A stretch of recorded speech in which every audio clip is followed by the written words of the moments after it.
Baik, Bismillahirrahmanirrahim. Assalamualaikum warahmatullahi wabarakatuh. Selamat malam, rekan-rekan semua ya. Alhamdulillah kita bisa bertemu ya pada kesempatan kali ini. Kita lanjutkan kegiatan perkuliahan kita. Ya. Eh, Saat ini kita menginjak di pertemuan yang ke-12 ya. Saya coba share screen.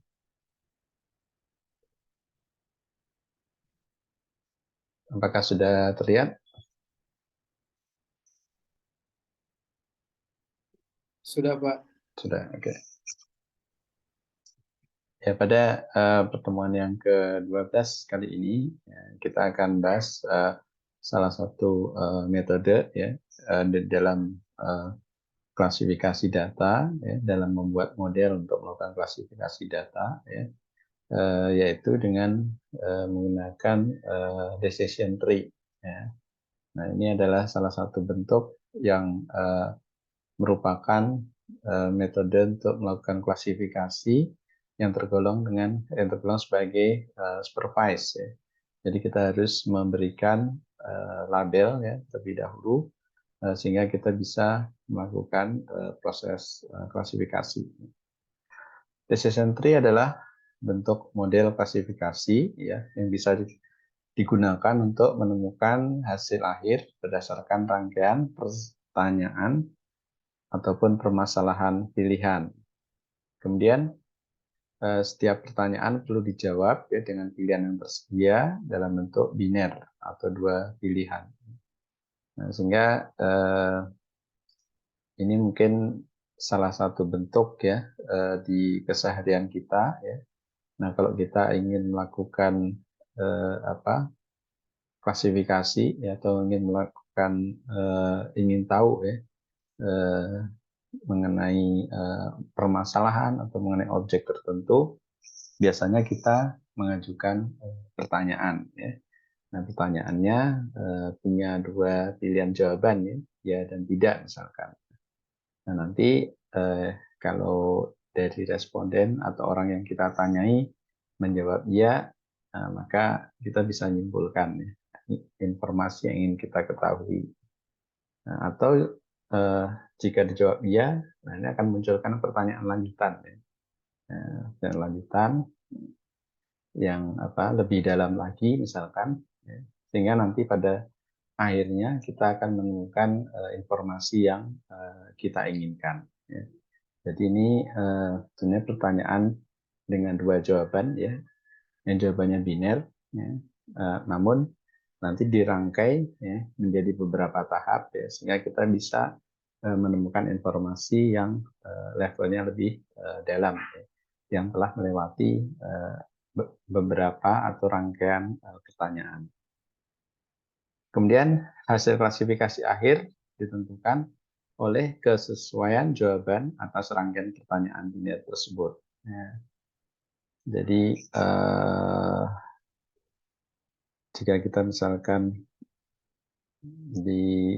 ditanya atau kita ingin mengetahui informasi ya mengenai sesuatu ya, misalkan ada seorang menyampaikan ke kita ya bahwa dia mempunyai benda yang disembunyikan di dalam kotak ya, dan kotaknya ada di hadapan kita ya. Nah, kemudian kita diminta untuk menebak ya benda apa yang dalam kotak tersebut ya. Nah, maka kita bisa menerapkan decision tree ini ya. Mungkin kita pertanyaan awal itu benda hidup atau benda mati ya. Kan dijawab benda mati ya. Kemudian itu kurang cukup jelas ya kalau kita ingin menjawab ya kira-kira benda apa yang di dalam kotak yang digunakan untuk menutupi benda tadi ya. Nah, kalau jawabnya benda mati berarti ini kita tanya lagi ya. Nah, misalkan benda itu satu kumpulan dengan alat tulis atau bukan kan, ya. Nah, jawabannya ya sekumpulan dengan alat tulis. Nah, maka dengan jawaban tersebut kita bisa apa me- me- menyempitkan ya pilihan ya. Sehingga kita tidak akan mencari objek-objek yang bukan alat tulis ya.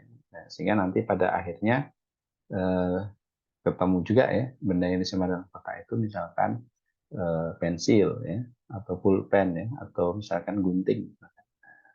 Nah, itu kita susun rangkaian ya dari pertanyaan tersebut. Ya. Kemudian hasil klasifikasi akhir diberikan pada kondisi tidak ada pertanyaan lagi yang bisa diberikan.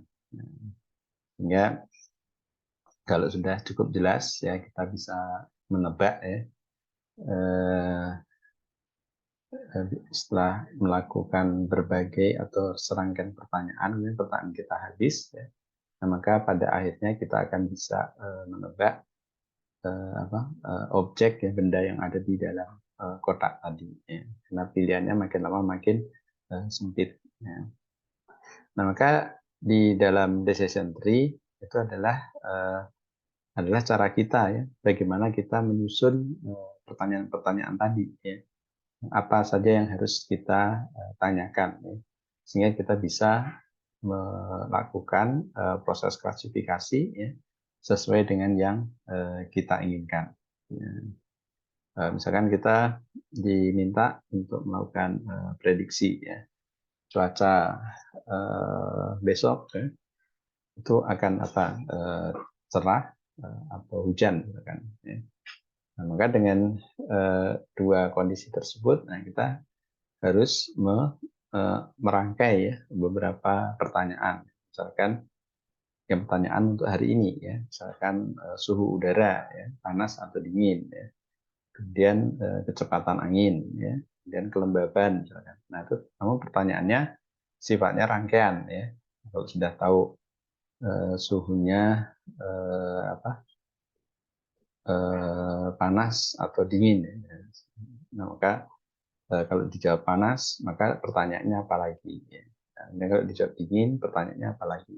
Sehingga ada rangkaian pertanyaan yang pada akhirnya bisa mempersempit pilihan jawaban dan bisa digunakan untuk menentukan jawaban yang kita inginkan.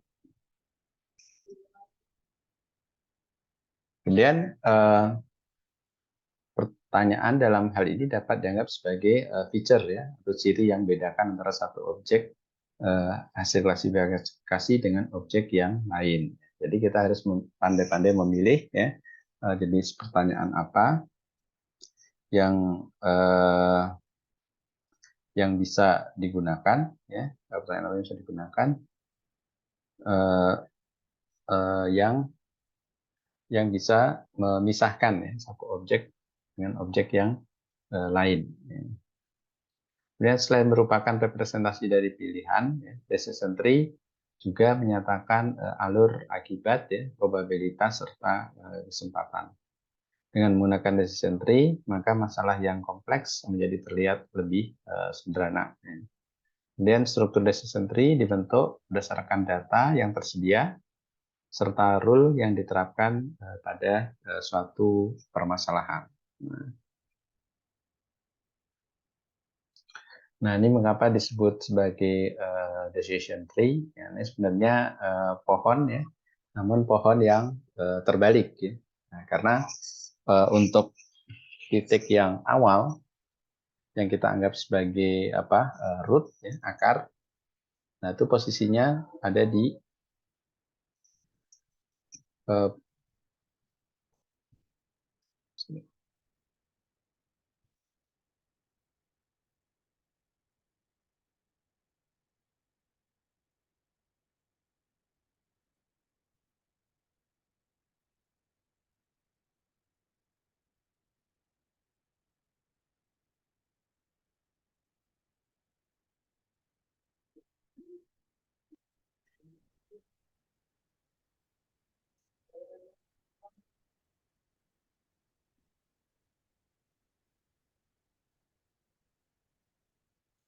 Oke, jadi decision tree yang pohon keputusan, ya, pohonnya di mana? Ini adalah pohon yang terbalik ya, karena titik yang paling atas itu bukan puncak pohon, namun akar ya. Dan dari akar inilah nanti tumbuh cabang-cabang, ya, tumbuh cabang-cabang. Ya. Kemudian dari satu cabang kan bertumbuh cabang yang baru, yang mana setiap titik ini akan tumbuh hanya dua cabang. Ya. Nah, sama seperti ini kan, ini asalnya mungkin dua cabang ya, ini dan ini. Ya, kalau pohon mungkin bisa langsung tiga cabang. Nah, tapi kalau ada decision tree, nah ini sifatnya seperti ini. Jadi dua, kemudian masing-masing cabang akan pecah lagi jadi dua, ya, kemudian sini pecah lagi dua, ini pecah lagi dua, dan seterusnya. Nah, sehingga yang paling ujung, ya, paling ujung yang tidak ada kelanjutannya lagi, nah ini disebut sebagai leaf node, ya, atau simpul untuk daun. Ya. Jadi paling ujung itu adalah daun. Ya. Sedangkan yang bagian tengah-tengahnya adalah batang dan rantingnya. Ya. Jadi ini disebut sebagai internal node. Ya. Jadi simpul yang ada di tengah-tengah. Nah kalau yang leaf node ini sudah di bagian akhir. Nah kemudian untuk lapisannya, kalau root node untuk simpul akar ini terhubung ke node pertengahan tanpa ada node lain di antara kedua node ini atau di antara kedua simpul ini, nah maka ini adalah dianggap sebagai lapisan atau layer yang kedua. Nah, kemudian dari simpul ini yang internal node yang pertama ya setelah root node ya atau setelah simpul akar. Nah, maka kalau ini ada cabang lagi, ya, ada dua cabang lagi, nah, maka cabang yang eh, setelah internal node, nah ini disebut berada di layer atau lapisan yang ketiga. Dan demikian seterusnya ya sampai ke layer-layer yang paling dalam, ya, lebih dalam.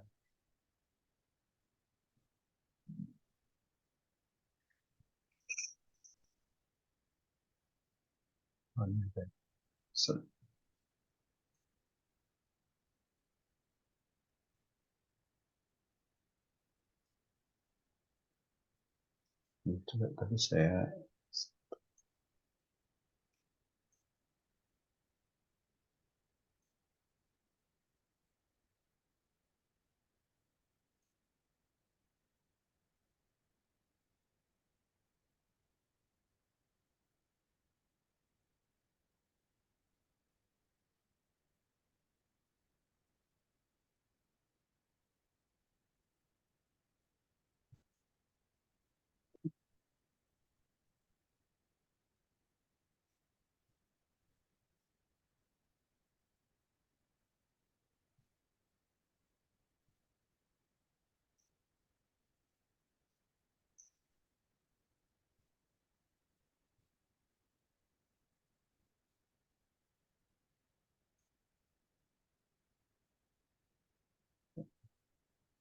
Nah, ini contohnya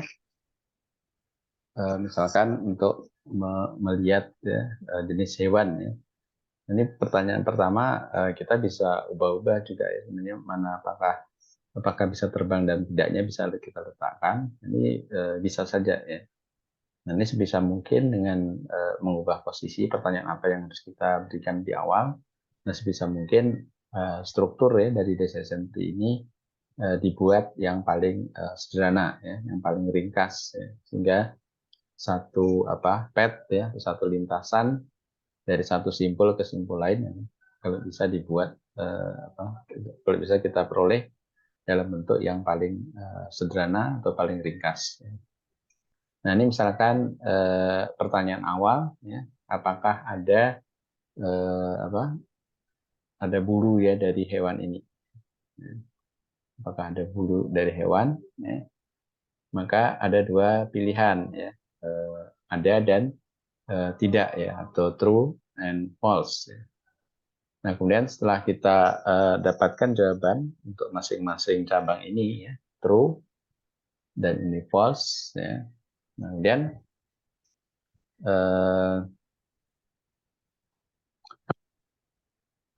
bagi yang hasilnya true, bagi hasilnya true, maka dipertanyakan lagi, ya, apakah bisa terbang, ya, apakah bisa terbang. Kemudian kalau jawabannya ya, maka ini adalah hewan elang, ya, hawk. Kemudian kalau tidak, maka ini apa? Penguin. Ini dalam kasus ini ya, walaupun mungkin ada hewan lain, misalkan apa, ayam, ya, ayam juga tidak bisa terbang juga kan. Misalkan sini penguin. Nah, kemudian apakah jika tidak ada bulu ini, ya, berarti mungkin apa, kulitnya hanya dilapisi apa, rambut, ya, maka pertanyaannya akan ada dua, ya, apakah ada sirip, ya, fins. Nah, ini jawabannya iya, ya, maka ini hasilnya adalah dolphin, lumba-lumba. Kemudian kalau false, nah ini contohnya apa, beruang, ya, karena beruang tidak punya sirip.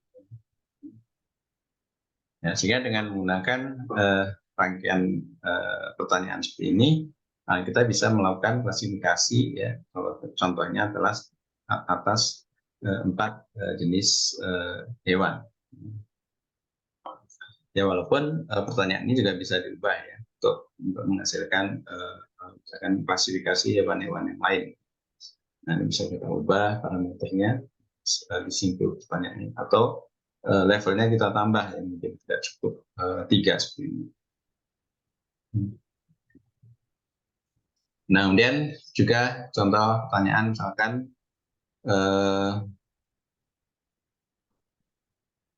apakah seseorang itu sehat?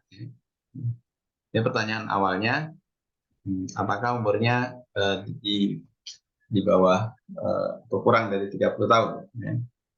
Nah, ini kalau jawabannya ya, bagaimana? Dan kalau jawabannya tidak, bagaimana?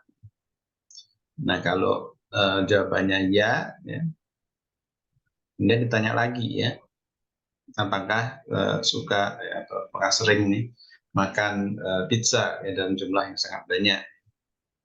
Nah, kalau jawabannya iya juga, nah berarti ini orang ini tidak apa, sehat, ya, tidak bugar, ya. Nah, tapi kalau jawabannya no, nah, maka orang tersebut adalah sehat atau bugar badannya. Nah, kemudian ini untuk umur yang di atas 30 tahun. Ya. Kita akan masuk ke sini, ya. No, ya, apakah umurnya di atas 30 tahun. Apakah umurnya di bawah 30 tahun? Nah, berarti jawabannya no, berarti umurnya di atas, ya, di atas 30 tahun. Kemudian, apakah sering melakukan olahraga, ya, di pagi hari, ya, exercise in the morning, ya. Nah, ini kalau jawabannya iya, maka bisa dipastikan orang tersebut sehat. Ya. Namun kalau jawabannya no, maka gaya hidupnya, ya, sampai hidupnya dia tidak sehat atau tidak bugar, ya.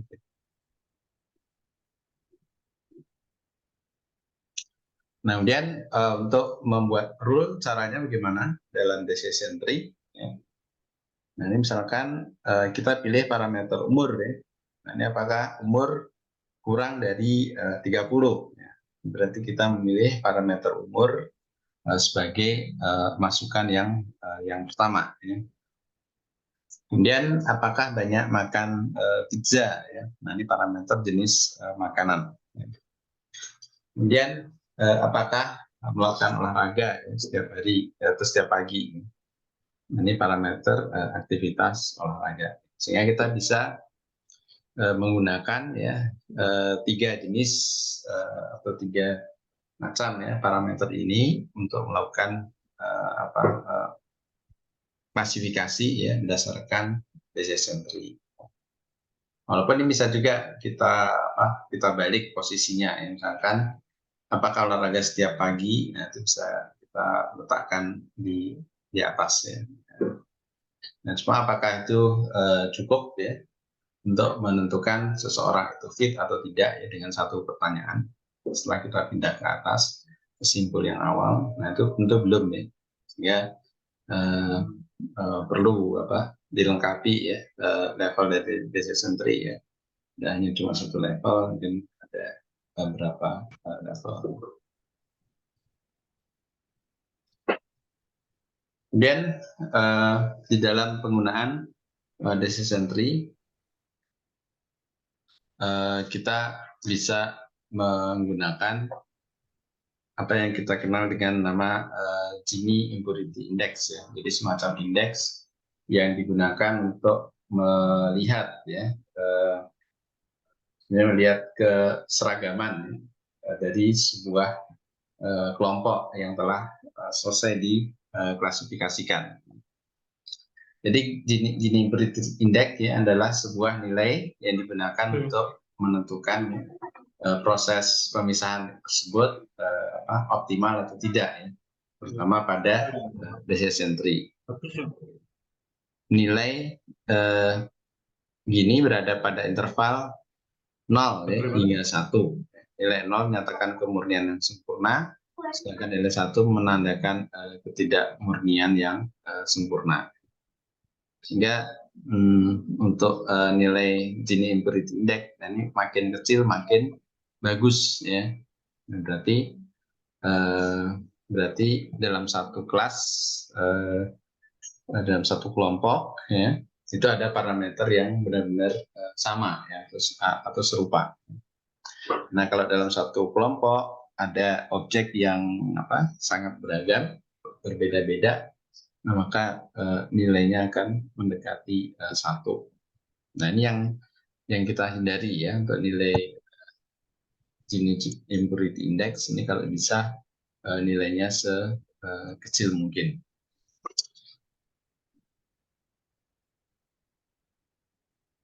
Nah, bagaimana cara melakukan penghitungan ya, Gini Impurity Index? Nah, ini misalkan kita punya dua kelompok ya, merah dan biru. Kemudian ada garis yang memisahkan, mungkin garis ini ditentukan dengan menggunakan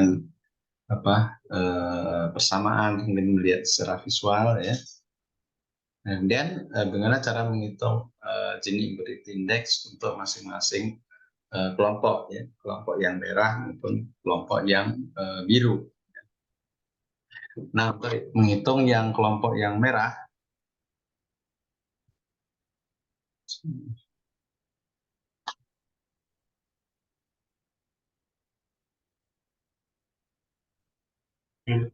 ya, yang pertama yang merah ya, yang merah. Nah, ini berarti yang ada di area sini. Yang merah ya. Nah, ini kita hitung jumlahnya ada berapa? 1, 2, kemudian 3, dan 4. Nah, sehingga nilainya adalah 4 ya, dari 4 yang ada di sini. Ini nilai Gini merah. Kemudian 4 bagi 4, 1 dikuadratkan 1. Kemudian ini rumusnya ya, 1 minus probabilitas ya dikuadratkan. Ya, 1 minus 1 sama dengan 0. Maka kelompok yang merah ini sudah dianggap murni ya, sudah dianggap klasifikasinya ini sempurna ya, karena semuanya berasal dari atau hasilnya adalah sama ya, semua merah. Nah, kemudian dengan yang biru. Nah, biru ini kita anggap ini sebagai daerahnya biru ya, daerah sini. Biru. Nah, namun ini ada outlier 1. Nah, sehingga untuk Gini Impurity Index untuk yang biru ya, maka ini 1 dikurangi 1/6 yang ini ya, 1/6. 6 secara keseluruhan yang ada di blok biru ini ya. Dan dikurangi 5/6, berarti 5, 1, 2, 3, kemudian 4, dan 5 ya.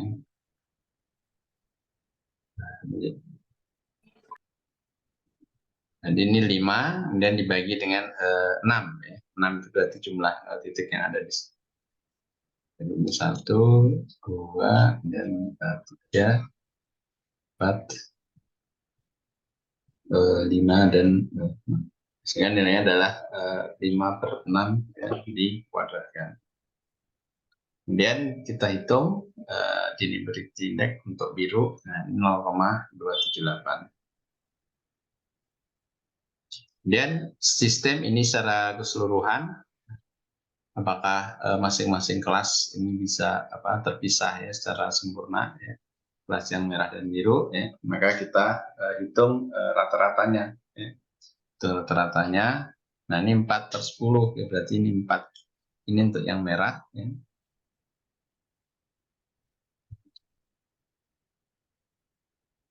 Kemudian kalikan 0 yang ini. Ya.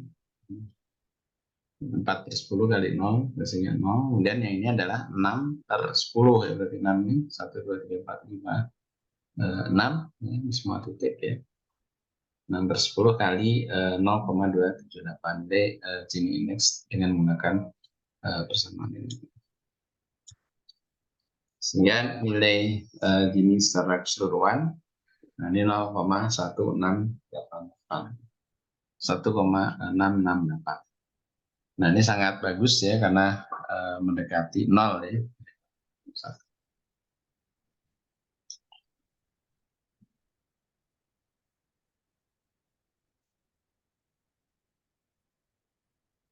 Oke.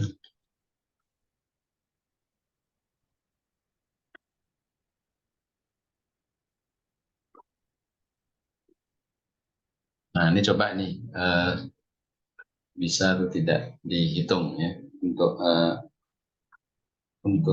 Gini Impurity Index ya untuk masing-masing kelas. Nah ini cara menghitungnya gimana? Ya. Cara menghitungnya, nah ini yang kelompok merah di sini ya, yang merah. Kemudian yang biru ya sini biru. Sehingga nilai Gini Impurity Index untuk merah, yang merah adalah yang ini. Dan untuk yang biru adalah ini. Kemudian kita lihat yang merah ya, merah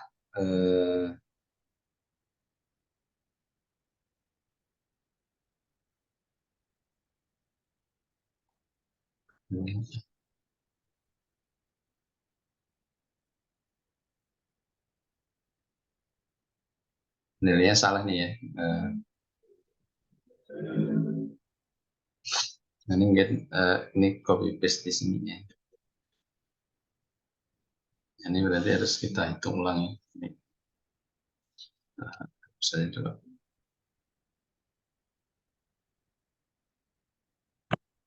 Kita coret di sini ya untuk koreksi sekaligus. Ya ini untuk yang merah ya. Ini yang merah berarti 1 ya, minus. Nah, ini berapa yang benar nih? 1, 2, 3, 4, 5, 6. Berarti 6 ya. 6/7 ya. Karena total ada 7 kan. 1, 2, 3, 4, 5, 6, 7. Kemudian ini dikuadratkan. Dan minus yang ini ya Pak, 1 ya. 1/7. Jadi kuadratkan. Nah ini adalah Gini Impurity Index untuk nilai merah ya, kelompok merah. Nah kemudian untuk yang kelompok biru, jadi ini 1 dikurangi berapa ini biru? 1, 2, 3, 4, 5, 6. Berarti 6 per 1, 2, 3, 9. 6/9.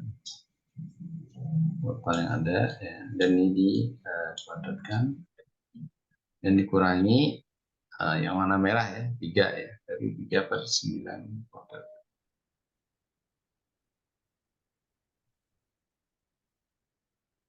Nah, ini nilainya berapa? Coba kita hitung ya.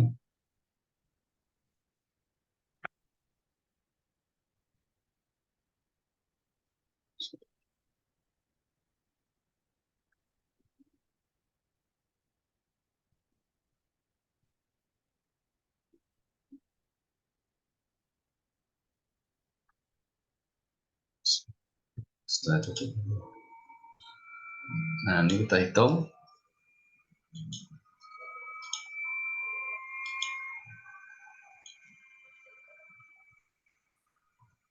Oh, hilang nilainya.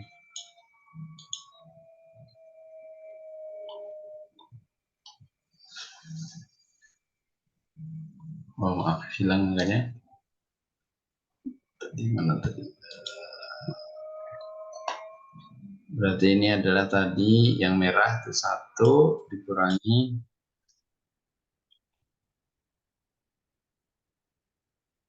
di 1 kurangi 1, 2, 3, 1, 2, 3. Nomor 7. Berapa? Nomor 7. 6/7 ya. 6/7 ini dipadatkan kurangi 1 ya, 1/7. Nah, ini coba dihitung nih berapa nilainya nih. Dan yang biru 1 kurang 1, 2, 3, 4, 5, 6 ya, 6/7 juga. 6/7 ya.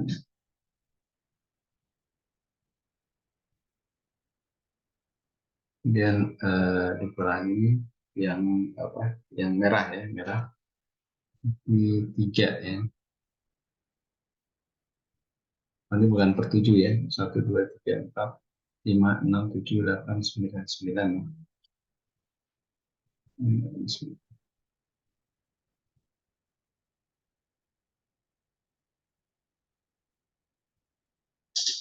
9 ini 3/9.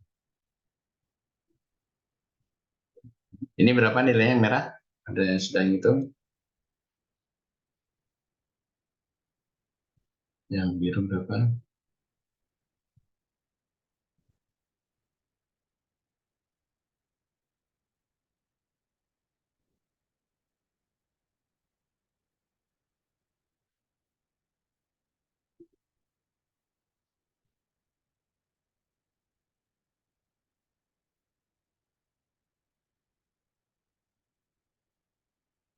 Berarti ini yang merah ini 1 kurangi 6/7.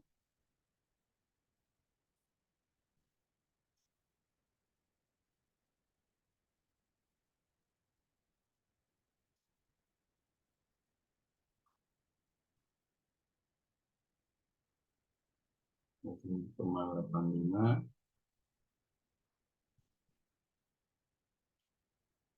kali ini 1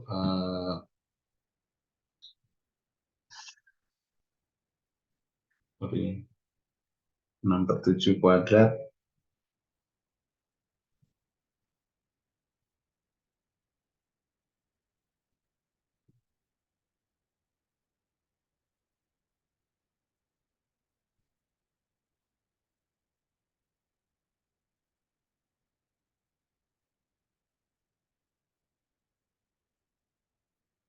Ini berarti 0,73.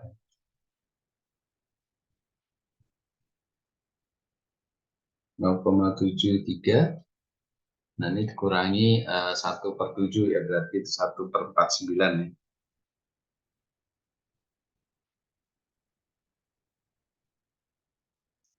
Nah, ini 0,02 ya. Sehingga nilai totalnya 1 kurangi 0,73 ya, kurangi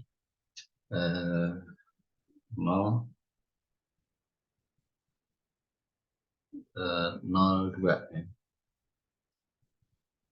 Nah, ini hasilnya adalah 0,02 2,5. Ini sudah cukup kecil ya, dan mendekati 1. Nah, kemudian yang kedua, ini adalah dari sini ya, 1 minus, nah ini 6/9, berarti kalau kita bagi 3 ya, berarti 2/3 ya, 2/3 kuadrat ya. 3 kali 2. Nah, ini sorry, 2. Jadi 2 bagi 3, 0,67 ya. 0,67 dikuadratkan, nah, berarti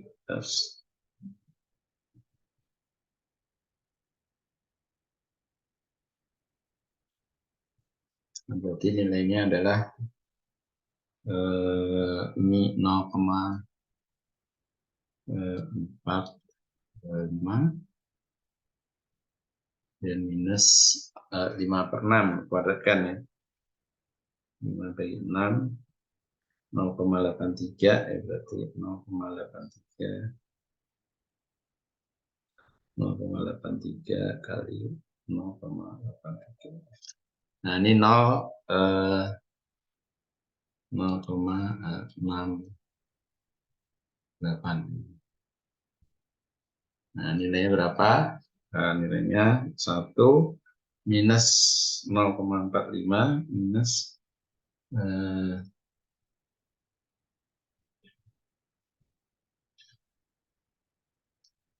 hasilnya minus nih.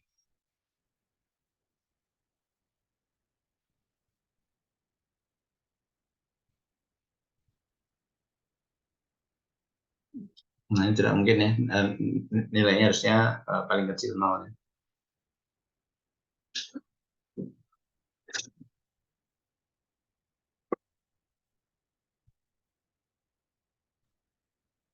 0,44 kayaknya. Yang beda 0,44. 0,44 ya. Iya, Yang mana? Yang ini. yang biru ya. 6 bagi Ya. 9,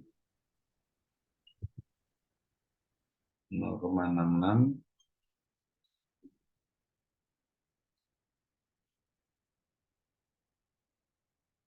Oh ya, ini 43 ya. 43.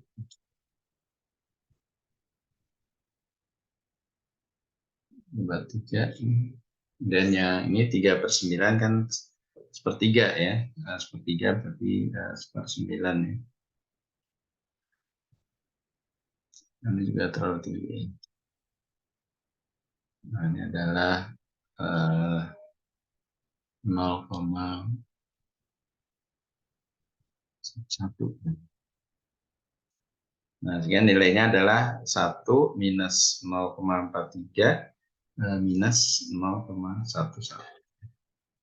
Nah, nilainya adalah 0,46. Nah, kemudian untuk menghitung Gini average ya dari 2 komponen tadi ya, merah dan biru ya. Nah, ini caranya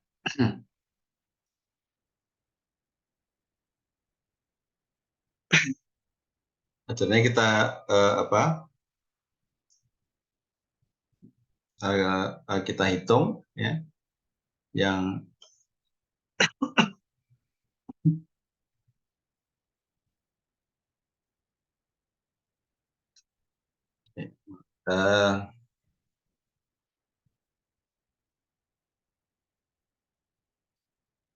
kita hitung berapa banyak yang merah ada di sini ya. 1, 2, 3, 4, 5, 6 ya. Dari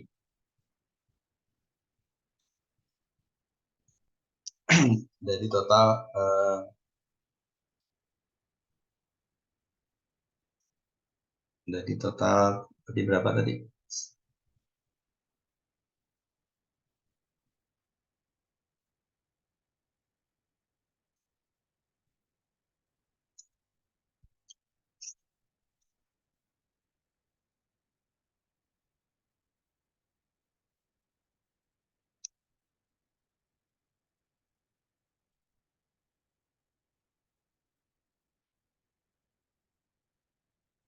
dari total jumlah ya, jumlah untuk yang masing-masing yang ada di merah ya. Jadi misalkan yang merah ini ada 1, 2, 3, 4, 5, 6, 7 ya, berarti 7 kali 7 per jadi per total semua ya, ini 1, 2, 3, 4, 5, 6, 7, 8, 9, ini 7, ini yang biru 1, 2, 3, 4, 5, 6, 7, 8, 9, 9, berarti 16 ya, 16 ini. Nah, berarti ini 7 per 16 ini.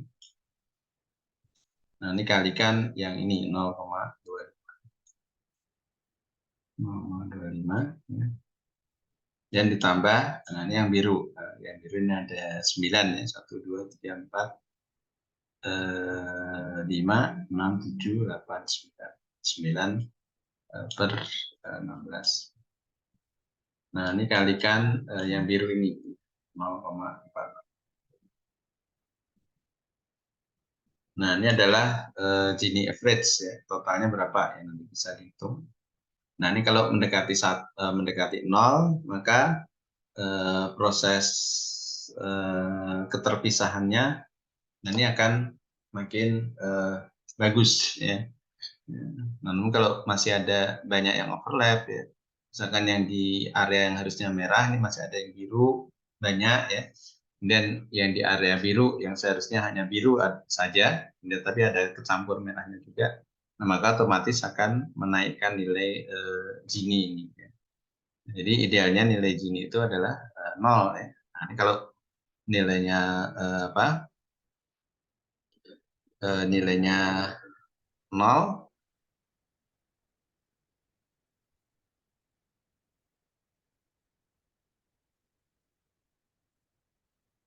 nah ini nilainya 0, misalkan ini yang yang merah ya, area yang merah,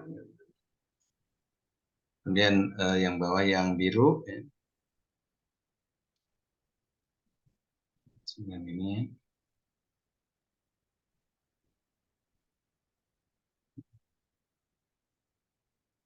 maka yang ada di kelompok yang merah,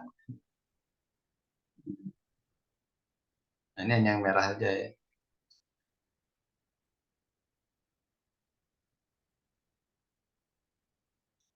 Nah ini ada merah aja ya, jadi sini 3,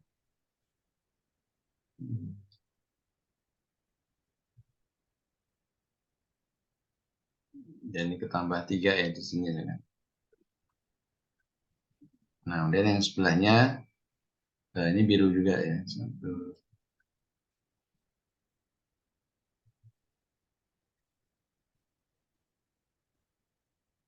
Ini biru yang di merah itu pindah sini 1.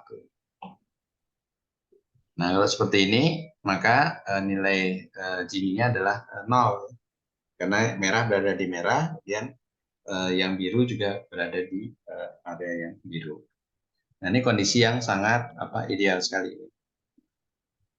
Ya, namun kondisi real biasanya susah ya mencapai ideal seperti itu, terutama untuk daerah-daerah boundary ya, daerah-daerah batas ini. Daerah-daerah batas ini biasanya susah ya, tidak ada overlap ya. Nah, daerah-daerah ini biasanya ada yang apakah yang dari kelompok biru ke merah ya, dan dari merah dia pindah ke area kelompoknya ke biru.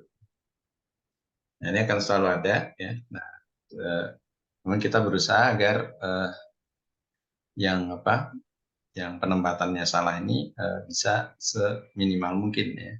Nah, sehingga bisa tercapai kondisi ideal ya, Gini average-nya nilainya 0 ya, karena masing-masing sudah berada di kelompoknya yang bersesuaian.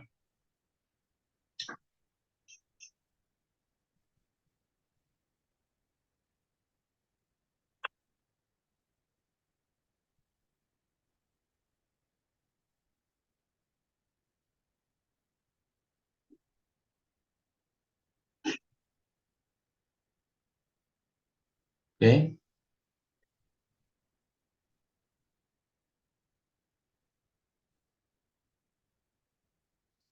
Nah, selanjutnya adalah mengenai information gain ya. Nah, ini masih terkait dengan tadi.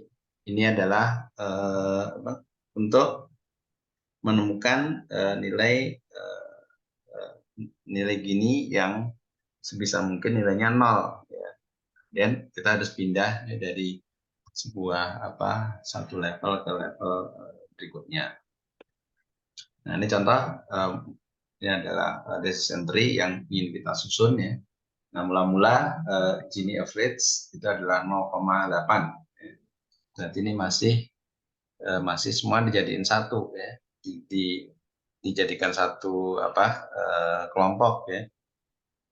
Kelompok kan. Sehingga nilai Gini-nya itu mendekati satu ya. Nah, ini satu ini sudah saling bercampur baur ya. Nah, ini 0,8 dan mendekati 1. Nah, kalau yang sempurna benar terpisah adalah yang levelnya 0 ya. Jadi kalau bisa, kalau sekarang 0,8 ini nilainya diturunkan sehingga nanti data-data yang ada bisa terpisahkan ya, karena ini dua kelompok yang awal. Nah, kemudian dengan menggunakan algoritma kita bisa pisahkan katakanlah misalkan ya dengan feature tertentu ya, dan diperoleh nilai Gini yang lebih rendah. Nah, dari sini ada istilah information gain. Nah, maka seberapa besar ya perubahan dari Gini mula-mula ke Gini yang akhir. Nah, ini kalau nilai perubahannya atau nilai deltanya itu besar, maka itu sangat bagus ya, sangat ideal ya. Sehingga nanti bisa menghasilkan nilai Gini akhir yang kecil.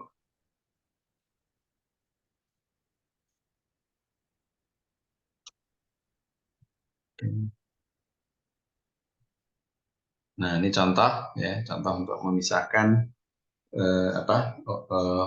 objek ya, misalkan objek.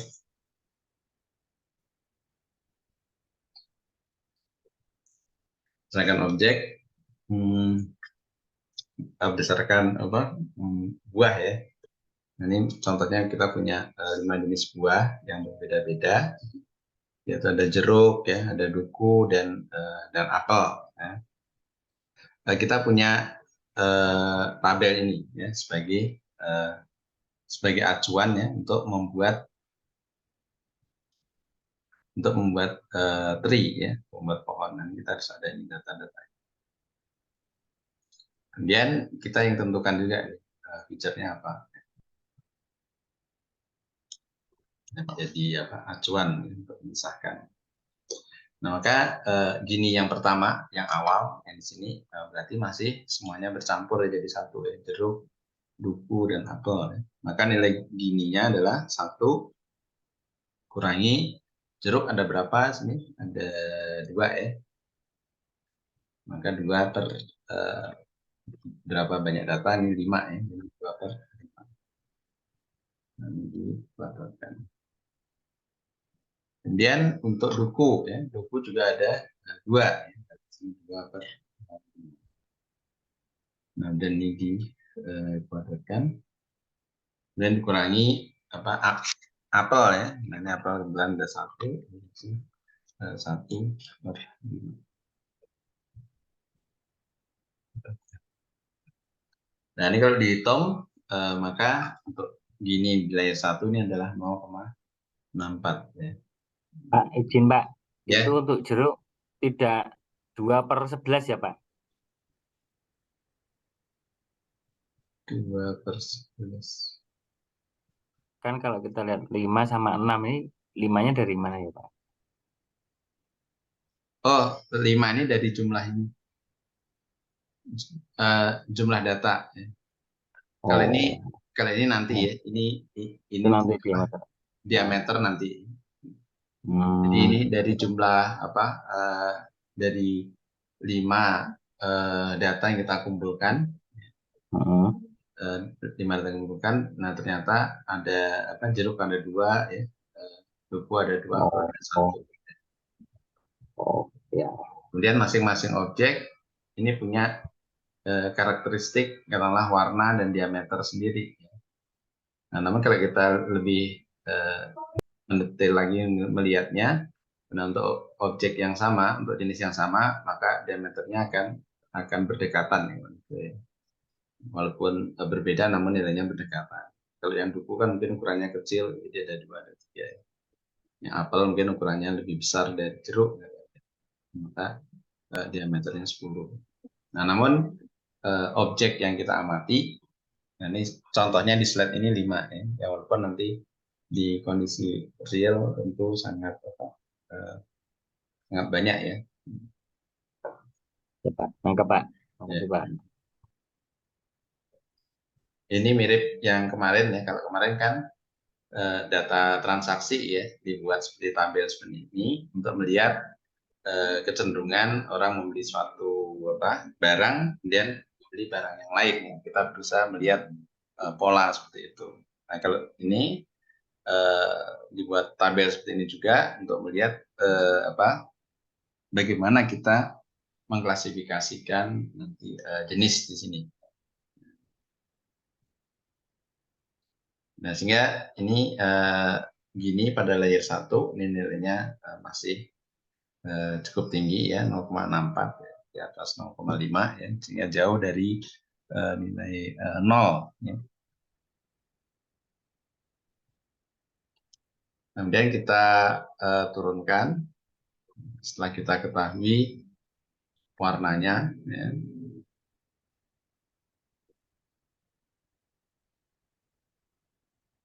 Oke, setelah kita ketahui kita ketahui tadi ya dari buahnya nilai gininya, kemudian kita coba untuk memisahkan ya. Ini kan ada 3 buah jenis buah, maka kita pisahkan 1 buah dulu ya. Nah, kita pisahkan buah jeruk ya. Nah, buah jeruknya. Nah, ini berdasarkan apa? Nah, kita ngelihat di sini yang bisa membedakan ke warna. Nah, berdasarkan warna di sini. Nah, kuning ada di jeruk ya. Nah, sedangkan yang lain tidak ada ya. Yang itu coklat, yang apel merah. Sehingga parameter yang digunakan untuk memisahkan jeruk dengan buah yang lain itu adalah kita pakai parameter warna. Sehingga pertanyaannya warnanya kuning atau tidak ya. Nah, ini kalau kuning berarti masuk ke jeruk. Sehingga jumlahnya ada 2 ya. Nah, 2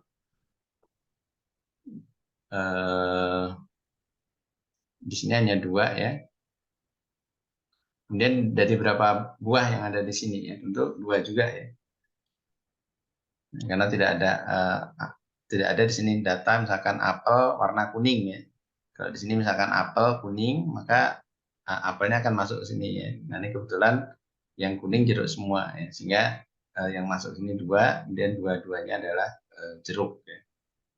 Nah, mana yang bukan jeruk ya, berarti yang warnanya tidak kuning ya. Di sini ya, coklat atau merah. Nah, ini yang bukan jeruk berarti ada 2 ya kemungkinan ya, duku atau apel ya. Nah, kalau yang duku berarti masuk ke kelompok ini karena bukan kuning, ada berapa? 2 ya. 2. Nah, ini kalau di sini karena masuk 2 berarti sini sisanya 3 ya. Nah, sehingga untuk duku itu 2 ya, kan nilai probabilitasnya 2/3 ya. Padatkan. Kemudian apel, nah apel tinggal 1 ya. Apel 1 ya, berarti 1/3. Sehingga kita dapat nilai gini yang bukan jeruk adalah 0,44. Nah, ini sudah mending ya. Nah, karena sudah lebih bagus ya daripada tadi di atas 0,5 ya. Nah, ini 0,4 sudah mendekati nilai 0 ya. Berarti ini sudah makin murni ya. Ya, karena memang yang dalam kelompok bukan jeruk ini tinggal 2 ya, tinggal 2 kelas saja, yaitu duku dan apel. Nah, kemudian kita cari nilai ini layer kedua yang ini ya, nilai rata-ratanya. Nah, rata-ratanya adalah 2/5, berarti 2 jeruk, 2 yang masuk kelompok jeruk dibagi 5 buah secara keseluruhan, dan dikalikan gininya jeruk itu 0, kemudian sisanya yang di sini ya 3/5 dari keseluruhan buah, kalikan gini dari bukan jeruk, yaitu 0,44. Nah, sehingga ini kita dapatkan gini di layer yang kedua. Ini pertanyaan pertama dengan menggunakan warna. Nah, kemudian kita hitung ya, selisihnya. Nah, ini dikenal dengan nama information gain. Ya. Jadi kalau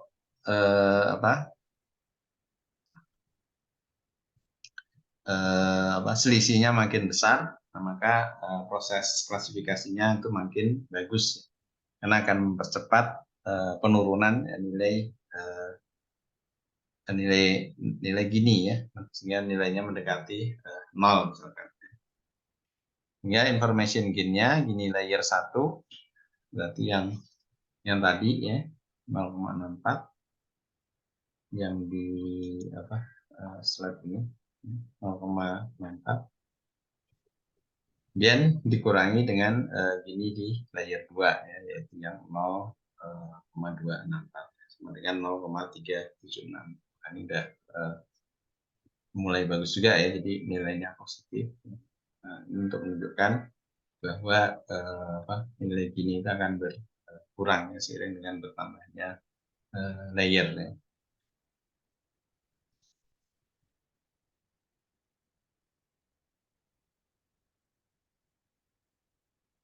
Nah, kemudian setelah warna ya, maka yang tersisa hanya ada duku dan apel ya. Nah, ini kita bisa gunakan parameter yang lain ya, misalkan diameternya ya, diameternya 2 ya. Dan ini satu lagi adalah 10 ya. Sehingga yang duku diameternya cenderung lebih kecil, dan apel diameternya besar. Dan kita tentukan ya nilainya kurang dari 5 ya, berapa kita tentukan, sehingga kita punya 2 kelas yang terakhir ya dan tidak, untuk duku dan apel. Hingga gini untuk D yang kurang dari 5, maka adalah 1 minus, ini hanya 2 aja yang kurang dari 5, minus 2/2 ya, atau 1,5. Kemudian gini yang lebih dari 5 ya. Nah, ini hanya 1 aja, yang ini 1 minus 1 bagi 1 kuadrat ya, 1 minus 1 sama.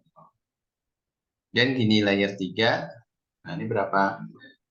Layer 3 berarti tinggal 3 ini aja ya, berarti 2/3 ya. Nah, ini kalikan 0, dan 1/3 ini kalikan 0 juga. Sehingga total adalah gininya adalah 0 ya. Dan information gain, ini perubahan nilai gini, mula-mula 0,264 kemudian turun jadi 0, sehingga ada gain 0,2. Nah, tentu dengan adanya nilai gini 0 ya di ujung daun ini ya, di leaf ya, leaf node ini, maka prosesnya dianggap selesai ya. Jadi ini bisa kita gunakan ya sebagai sebuah tree untuk melakukan klasifikasi ya. Pertanyaan seperti tadi ya, kita gunakan parameter warna dulu, warnanya apa ya. Kemudian kita lengkapi lagi, karena itu belum cukup untuk membedakan buah yang ada. Nah, maka kita tambahkan satu parameter lagi, yaitu untuk diameternya ya, atau untuk ukurannya.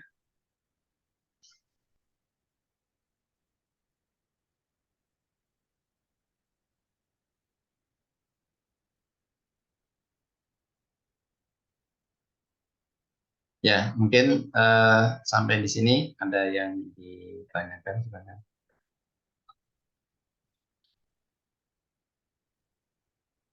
Jadi kita harus bisa menghitung ini ya, nilai gini ya. nilai gininya berapa. Nah ini kalau ini average, kita ngelihat secara keseluruhan ya. Ini 0,1668 cukup bagus ya. Ya, tidak bisa 0 sempurna ya karena ada ini ya. Ada satu ini ya. Dia salah tempat ya, ke tempatnya biru ya. Nah, kemudian setelah kita bisa menghitung gini, maka kita bisa menghitung perubahannya ya. Bisa perubahannya besar ya, dan positif ya. Sehingga dari 3 kelas yang ada di sini, jeruk, duku, dan apel, ya, ini masih bercampur ya. Maka dengan menggunakan decision tree yang kita susun berdasarkan nilai gini untuk masing-masing level, ya, maka kita bisa gunakan ya parameter-parameter ini ya. Yang pertama warna. Dan kalau warna ternyata dia masuk di kelompok yang sama, maka kita tambah lagi satu syarat berikutnya, yaitu diameternya. Sehingga pada akhirnya kita bisa memperoleh nilai gini 0 ya untuk masing-masing kelompok ya. Baik untuk jeruk yang di sini yang di atas, maupun untuk yang duku ya, dan apel yang ada di sini.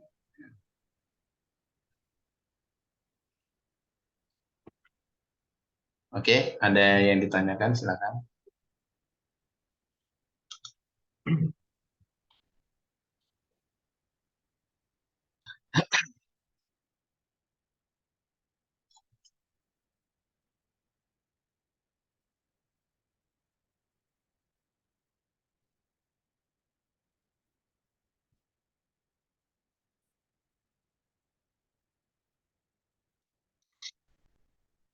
Untuk apa proses menghitung kira-kira bisa ya. Jadi kalau ada apa setidaknya dalam bentuk grafik tadi nanti bisa menghitung nilai apa nilai gini masing-masing, dan kemudian nanti apa setidaknya bisa milih ya, parameter apa yang kita berikan, sehingga masing-masing kelas nanti nilai gininya adalah 0 ya. Kalau 0 berarti data-data yang ada di situ benar-benar sempurna ya, benar-benar murni, apa tidak tercampur dengan data-data dari kelas yang lain ya. Sehingga saya contohkan tadi ada objek warna merah dan biru ya. Berarti kalau gini masing-masing kelas itu sempurna ya, sama-sama 0, berarti yang merah itu semuanya ada di daerah yang merah, dan yang biru juga semuanya ada di daerah biru ya. Jadi tidak ada bercampur deh yang harusnya bagian merah tapi masuk di kelompoknya biru, atau sebaliknya daerah yang objek harusnya masuk kelompok biru tapi namun ikut di kelompok yang merah ya. Nah, itu hal seperti itu sebaiknya dihindari ya. Caranya gimana? Nah, tadi kita memilih parameter untuk bisa mendapatkan nilai Gini indeks yang mendekati 0 ya. Seperti bisa 0.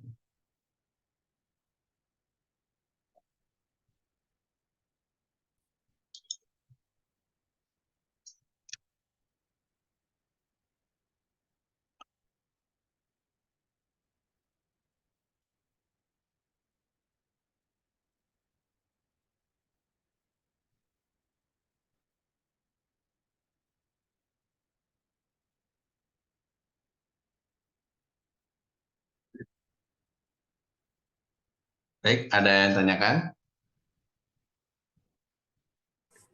Pak, izin tanya Pak. Ya. Berarti Pak yang di YouTube kan ada alat yang AI mesin untuk pemisah buah seperti tomat. Berarti konsepnya algoritma decision tree yang dipakai Pak. Yang seperti Bagaimana? tadi. Berarti mesin-mesin pemisah buah seperti tomat yang di YouTube tuh pakai algoritma decision tree Pak. Oh ya, ya. Ya ini kalau misalkan diterapkan untuk memisahkan jenis buah, nah ini bisa ya kita gunakan ini. Namun harus kita buat strukturnya ya, parameter apa yang sekiranya tepat ya, sehingga apa tingkatan atau levelnya pun kalau bisa sedikit mungkin. Nah, ini bisa kita gunakan ya. Nah, ini kalau melihat implementasinya tentu akan sangat ringan ya dari sisi pemrograman ya, sehingga bisa proses klasifikasinya bisa lebih cepat ya. Nah, dibandingkan kita menggunakan neural network ya segala macam kan proses pembuatan modelnya lama ya. Nah, ini kalau ini pendekatannya murni lebih ke ke matematika ya, sehingga kita bisa rumuskan struktur graf tadi. Nah, apakah nanti diimplementasikan untuk mengklasifikasikan buah ya atau mengklasifikasikan hal yang lain ya. Misalkan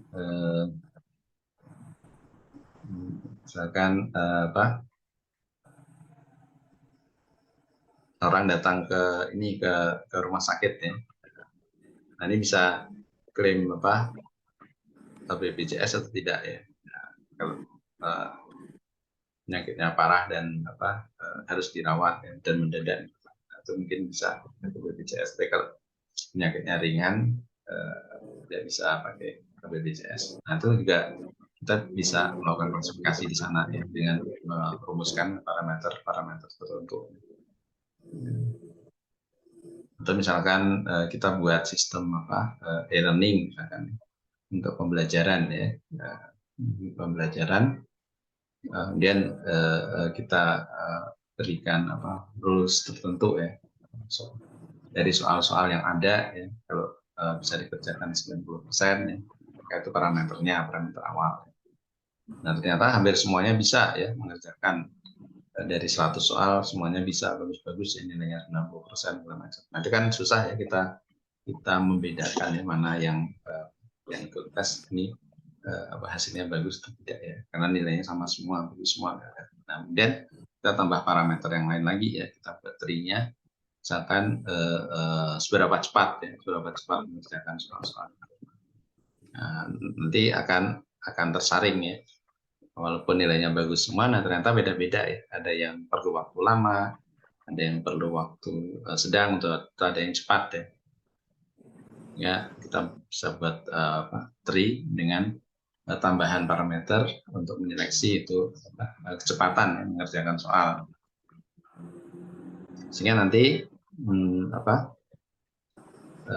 hasil akhirnya itu adalah model ya, yang bisa membedakan kompetensi ya orang ya dalam mengerjakan sesuatu ya. Ini orang yang bisa jawabannya benar semua dan cepat, berarti ini bagus ya. Atau mungkin jawabannya benar semua namun prosesnya lama ya, mungkin orangnya relatif hati-hati ya. Atau ternyata yang lain lagi misalkan nilainya kecil dan cepat ya, berarti nilainya tidak hati-hati ya, atau asal aja mungkin. Nah, itu sehingga kita bisa menemukan klasifikasi baru ya dengan menambahkan feature tadi. Dan itu bisa kita cobakan dalam struktur tadi decision tree. Jadi kita yang menentukan parameternya apa, dan kita coba sambungkan dengan parameter yang mana. Nah, itu dicoba-cobanya di situ ya.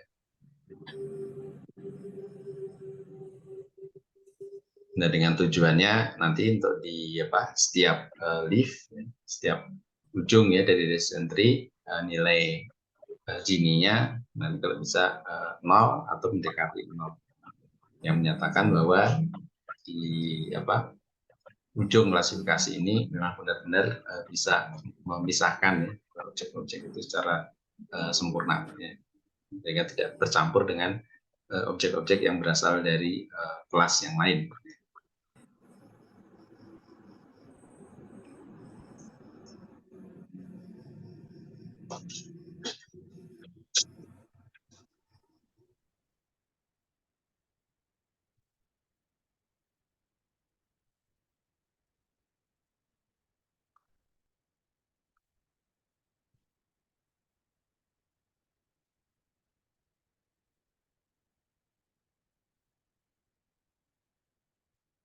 Nah, ini juga ada mungkin bisa dicoba.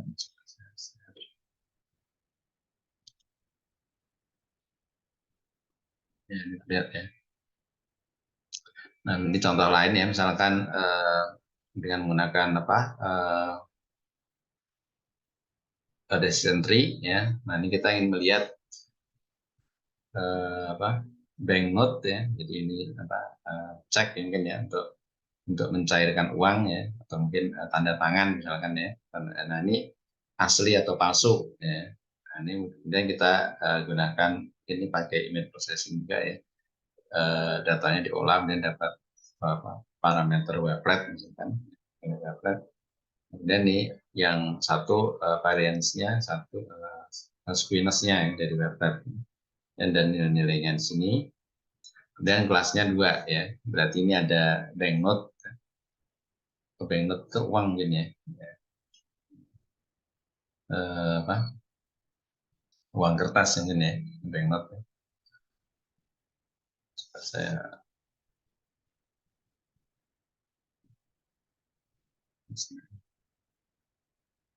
banknote uang kertas ya. Ya, uang kertas ya, banknote. Jadi uang kertas nih asli atau palsu ya. Dan menggunakan 2 parameter ya. Parameter variance of wavelet dan skewness of wavelet. Nah, ini wavelet mungkin dengan menggunakan implementasikan di wavelet ya, kita dapat nilai apa koefisiennya, dan nilai koefisiennya itu dikumpulkan semua dicari variance-nya nilai dengan menggunakan statistik ya, dan juga skewness-nya. Skewness itu ke apa kecondongan ya, kecondongan dari distribusi normalnya apakah ke kiri ataupun ke kanan. Nah, setelah dengan menemukan data 10 ini, ya, kemudian kita coba untuk memulai memisahkan. Ya. Memisahkan, kita ambil parameter ini dulu, apa variance dulu. Variance terlebih awal, dan thresholdnya berapa. Nah, ini kita yang menentukan sendiri, thresholdnya berapa. Dengan melihat karakteristik data di sini. Misalkan thresholdnya dipilih 0,9, maka kurang dari 0,9 maka kita akan dapat 10 ya. 8 ini kurang dari 0,9 ya. Kalau yang 2 kan lebih dari 0,9 ya, 2,5 juga. Sehingga yang ada 2 saja yang nilainya lebih dari 0,9 ya. Kemudian varian of wavelet yang kurang ya. Dan kelas 1 ya, dan kelas yang 1 ya. Ini ada berapa banyak ya? Ini ada 6 kan? 6 berarti rasionya adalah 6/8. Kemudian varian of wavelet yang ini, yang kelasnya 0 ya. Berarti yang ini. Ya. Nah, ini ada berapa banyak? 2 ya. Maka rasionya adalah 2 dari 8/8. Kemudian nilai gininya berarti 6/8. Yang kurang dari 0,9 ada 6 dibagi 8 dikuadratkan, kemudian ditambah ini kurang ya, ini karena ada kurung sini ya, sehingga kurang juga ya, kurang 2/8 ya. 2/8 120. Nah, sehingga kita dapat nilai apa ini average-nya itu 0,38 ya. Kemudian variance of wavelet yang lebih dari 0,9 ya. Dan kelasnya masuk yang kelas 0 ya. Berarti ini 2 ini ya. Nah, 2 dari 2. Dan yang masuk kelas 1, nah ini tidak ada ya. Karena dua-duanya 0, berarti 0/2 ya. Dan cari nilai gininya. Ini nilai gininya adalah 0 ya. Sehingga yang apa? Yang di atas 0,9 ini sudah murni. Nah, berarti ini ya, yang ini dan ini memang satu satu kelas ya, satu kelompok ya. Berarti ini yang apa yang di atas 0,9 sudah selesai ya. Nah, kemudian kalau kita menggunakan skewness ya, parameter yang ini yang kedua ya. Kemudian dengan threshold 7,16 ya. Ya. Kalau kurang dari 7,16 masukkan satu kelas sendiri, kemudian kalau lebih ya, masukkan kelas sendiri. Sehingga kita dapatkan ada 7 ya, ada 7 dan 3 dengan threshold yang ini. Dan sama seperti tadi dihitung gininya, dan dihitung gini rata-rata dan punya hasilnya apa? 0. Berarti bagus ya. Sehingga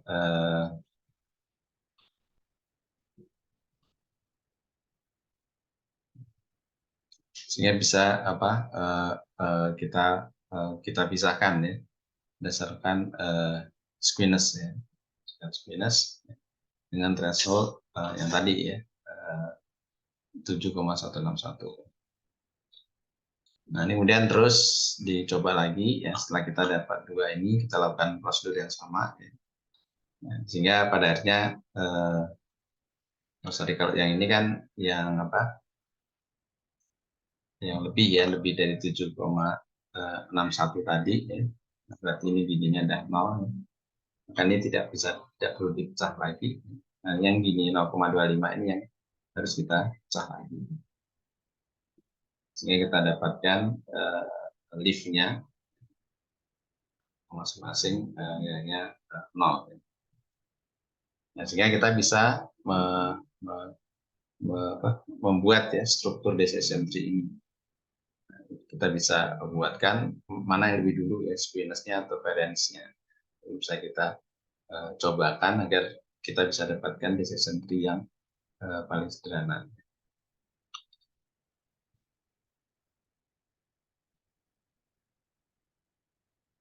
Nah, sehingga kalau nanti ada ada uang ya, ada banknote, maka dihitung dulu, diimplementasikan ke wavelet ya, kemudian dihitung squeamish ya dari koefisien waveletnya. Nah, kalau ternyata squeamish-nya lebih ya, lebih dari 7,161, maka dia langsung masuk ke sini ya, ke tree yang ini ya, kelasnya 0, berarti 0 tadi apa? Palsu ya. Yang palsu. Oh, yang 0 yang asli ya, 1 yang palsu. Sehingga kalau nilai squeamish dari waveletnya lebih dari 7,161, misalnya nilainya 9 ya, maka langsung ke sini false. Nah, maka langsung dapat dipastikan bahwa banknote tadi adalah asli ya, otentik ya. Nah, kalau ternyata nilai squeamish of waveletnya 5 atau 3 ya, nah maka masuk ke sini ke true ya. Nah, sampai di true dicek lagi ya variance dari wavelet. Nah, masuk mana? Nah, kalau misalkan kurang dari 0,81 sini masuk kelas 1 yang kelas 1 adalah bahwa uang itu palsu ya, palsu dicek 2 kali di sini. Nanti kalau ada yang masuk yang nilainya variance of waveletnya lebih dari 0,81, nilainya 0,9, maka dia akan ikut ke false ya, false ternyata masuk yang kelas 0 ya. Kelas 0 berarti asli ya, banknote asli. Sehingga untuk kondisi banknote asli, nah ini ada 2 leaf ya, atau 2 leaf notes ya. Dan yang bisa memutuskan bahwa banknote itu palsu, maka hanya ada 1 leaf di sini.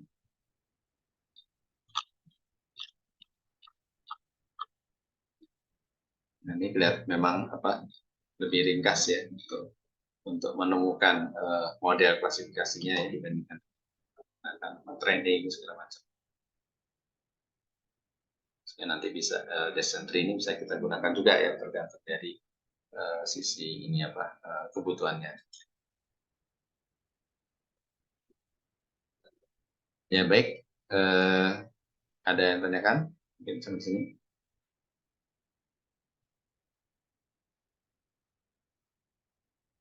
Ya, jika tidak ada yang tanyakan, mungkin saya cukupkan ya pertemuan kita kali ini. Nanti insya Allah kita bisa bertemu lagi di minggu depan ya. Baik, terima kasih. Saya tutup. Assalamualaikum warahmatullahi wabarakatuh. Selamat malam. Waalaikumsalam warahmatullahi wabarakatuh. Terima kasih, Terima kasih, Pak. Pak. Ya, makasih. Terima kasih Pak. Terima kasih Pak.